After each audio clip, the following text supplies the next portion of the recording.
Good morning. The topic for discussion is Sigmund Freud. He is the founder of classic psychoanalysis.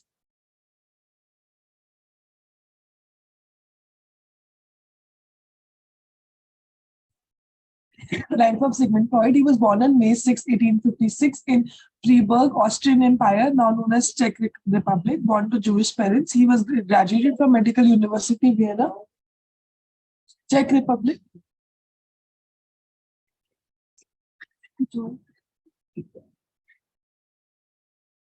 After medical school, specialized in neurology and studied for a year in Paris with Jean-Martin Charcot. He is the founder of psychoanalysis.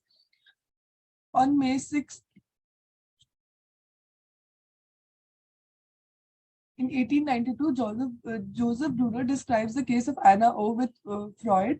Between 1887 and 1897, his work with hysterical patients led him to develop psychoanalysis. In 1900, he released Interpretation of Dream. In 1906, he began correspondence with Carl Jung.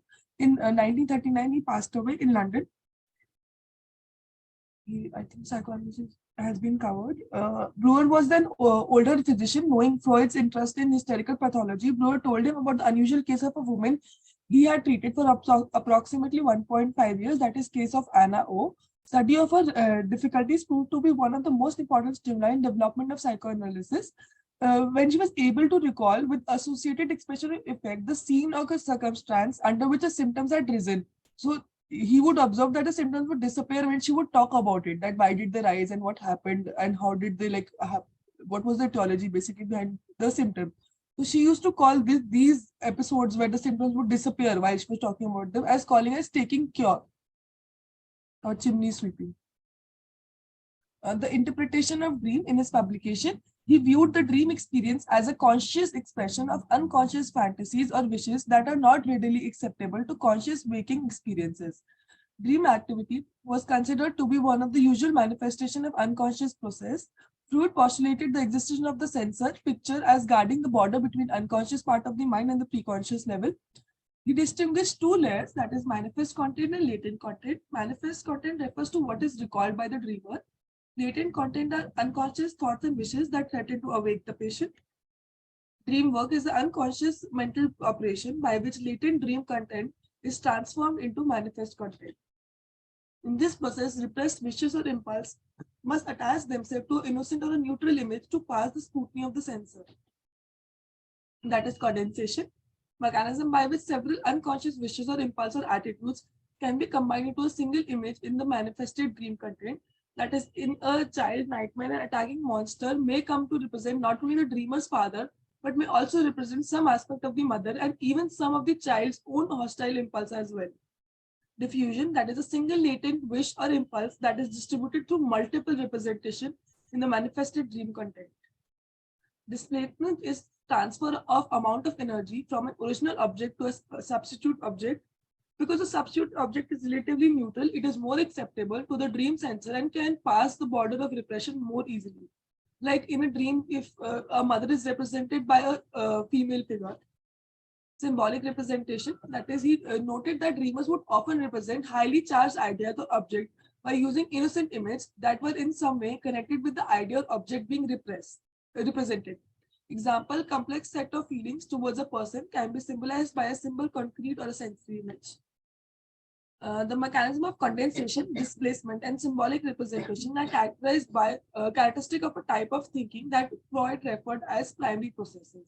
He believed that mature and reasonable aspect of ego work during dream to organize the primitive aspects of dream into a more concrete form. This is called as secondary revision. Anxiety dreams.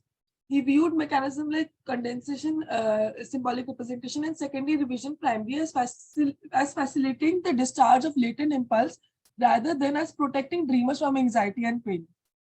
He understood anxiety dreams as reflecting a failure in protective functions of the dream work mechanism.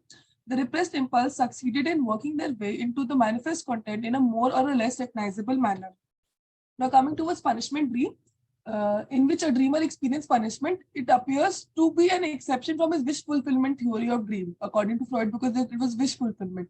So he came to understand that such dreams as reflecting a compromise between the repressed wish and repressing agency or conscience. The wish for punishment on the part of patient's conscious is satisfied by giving expression to the punishment fantasies. Psychoanalytical theory. So we have covered the topographic model of conscious, preconscious, and unconscious.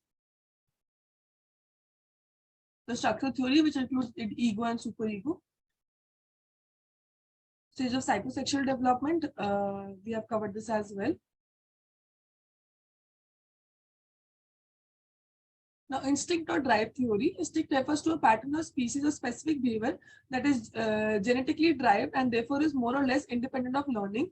It has four principal characters, that is source, that is part of body from which instincts arise. Impetus is amount of force or intensity associated with the instinct.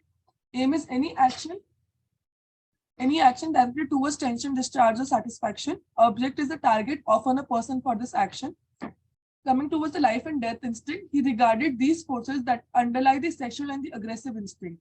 That is, the death instinct could be inferred by observing the repetitive compulsion. That is, a person's tendency to repeat past traumatic behavior. That is aggressive and is risk-taking behavior. This is called as thanatos, the death instinct. And there is a life instinct, that is eros. That is the tendency to participate, to reunite, or bind to one another, as in sexual reproduction. But he thought the dominant force in biological organism had to be the death instinct. Libido, he regarded the sexual instinct as having both mental and physiological manifestation. He used the term libido to refer to the force by which sexual instinct is represented in the mind. Libido refers specifically to the mental manifestation of the sexual instincts. He recognized that sexual instinct did not originate in a finished or a final form as represented by the stage of genital primacy. They underwent a complex process at each phase in which libido had specific aims and objects that diverged in various degrees from the simple aim of genital union. Ego instinct is the instinct of self-preservation, like hunger. These are non-sexual instincts. Aggression instinct is impulse to take order to defend oneself, and initially thought in terms of sadism. When sadism was considered to having only non-sexual aspect, aggression was put among ego instinct as it is also directed for self-preservation. But Freud assigned aggression into ego instinct and a libidinal aspect of sadism with sexual instincts. Infantile sexuality.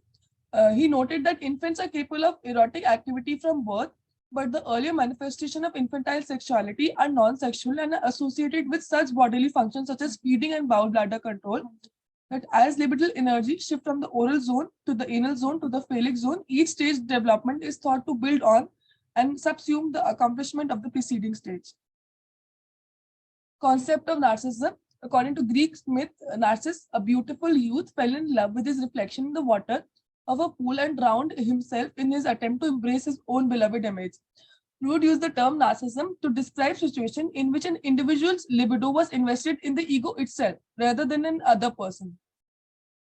He grouped several disorders together as narcissistic neurosis, in which person's libido is withdrawn from the object and turned inwards. He believed that this withdrawal of libidinal attachment to object accounted for the loss of reality testing in patients who were psychotic. He also gave this for homosexuality, that the patient was in love with himself. So he basically wanted an image of himself. So that is what leads to homosexuality. Neo-Freudians, these are people who were against the basic some concepts of Freud. Like Adler's notion was that he presented behavior is shaped by people's view of future rather than past experience and developed individual psychology. Erikson rejected Freud's attempt to describe personality solely on the basis of sexuality and gave psychosocial stages of development. Karen Horney disputed the idea of penis envy and claimed a womb envy and put emphasis on power of cultural factors on personality rather than instincts. Carl Jung, founder of analytical psychology, gave the concept of collective unconscious, extrovert and introvert learning style.